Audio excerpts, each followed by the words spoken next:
Hello, this is Don Rush, and you've tuned in to the West Coast Classic Cougar YouTube channel. And today I am going to talk about some grill basics on a 68 Cougar. And this particular car only has 30,000 original miles, so we figured it would be a good one to show what it should look like. This car's never been messed with. That being said, it still has minor vacuum leaks in the actuators. And maybe yours is the same way. Your headlights open, but they close kind of slow, and maybe one goes a little faster than the other.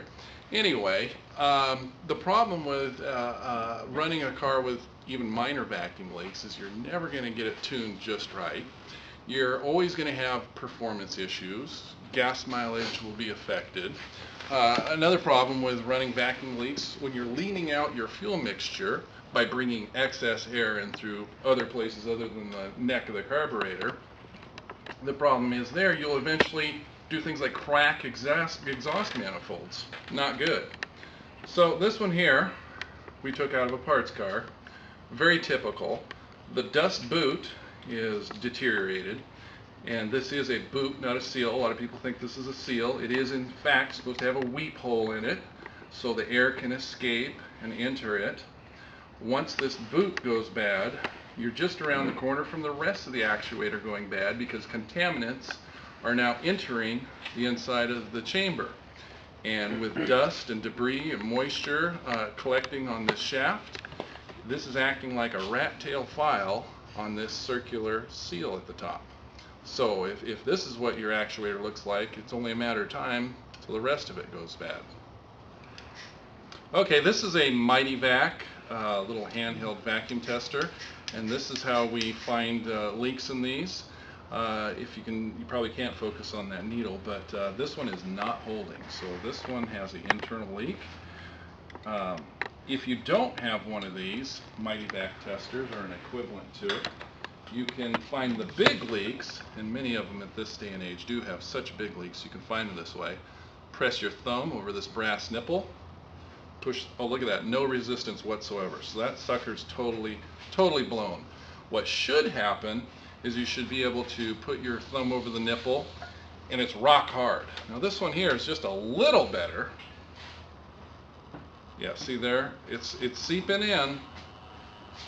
So what's going to happen is, if this represents your pair of actuators, you're going to see one side close slowly and the other side just going to hang there. These suckers are gone.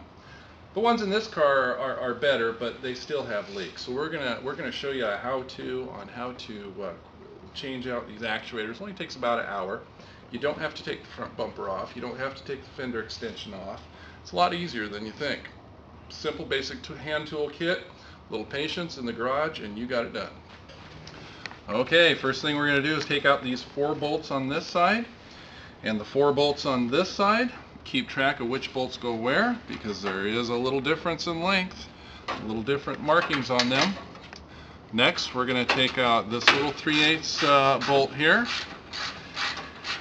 and the next one is kind of tricky to get to, so you're going to have to use a small ratchet, and you're not going to be able to see it, but you're going to reach back there, and at the top of the grill right in here, you're going to feel it.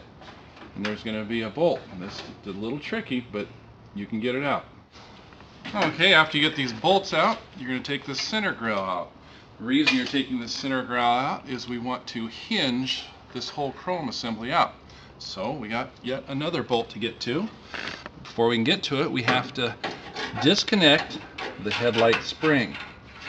You put your needle nose pliers in there, grip firmly, and take it off its hook.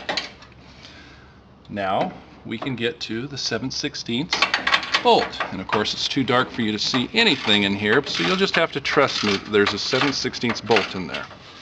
Put this in a place where you won't lose it. Next, we need to take the clip off the actuator, and if you got strong fingers, you can just pop that little clip off. Take the shaft out, and now we are almost ready to hinge this out and access our actuator. Now keep in mind, you still have 1 bolt attached down there. You can't get to that, not with the bumper on and everything. So this, all we're trying to do here is pull this grill out gently enough to access the actuator. Be careful if you have nice chrome down here. You should be having some rags and whatnot if you have really nice chrome. This is an old weathered bumper. It's not going to matter so much on this car. Unplug the headlight here to give us a little more access. Now we can pluck that actuator out. Before we do, there's a pin on the underside. I'm not going to try to get under the car and film this. Do know that on our website we have step-by-step instructions that show pictures how to get that pin out of there. Okay, I got this pin out. This is actually giving you a false sense of how easy this job is. I tapped it a few times. I took off the nut. I tapped it a few times with a hammer, and it came right out. A lot of cars, you'll mutilate this before you get it out. Anyway, even though I was light and I just tapped it a couple times, I still screwed up the threads. The good news is we've reproduced this. So in my case, I could chase the threads on this and clean it up and use it again. But for not much money, you can buy brand new ones. And this is a harder steel, substantially harder steel than the originals. So these replacement ones we've put together are a much better quality unit. So just know that in removing this pin, if you hurt it, no big deal. Here we've loosened our grill up. We've taken the pin out of the bottom. We've disconnected the hose from the bottom. We are gently moving the grill back, not too far, because remember, we still got a bolt in there. Now we're going to disconnect this upper vacuum hose, and this guy should just pluck right out of there. Look at that. Just ever so easily. Here is our vacuum actuator. Here's our rebuilt unit. And be careful, because there are some out there that are reconditioned. Only West Coast Classic Cougar has the rebuilt ones. When I say rebuilt, we've developed the machinery to open these up, completely rebuild them inside to better than new specs, and seal them back up. Okay, we have our actuator ready to roll in here. I'm keeping my leg against this grill so it doesn't flop onto the bumper. I'm just going to flex it out, not too much, because remember, it still has one bolt in it. We don't want to damage anything. And I try to, as I do things like this, pretend I'm a surgeon. You know, just surgical precision here. We're not in a hurry.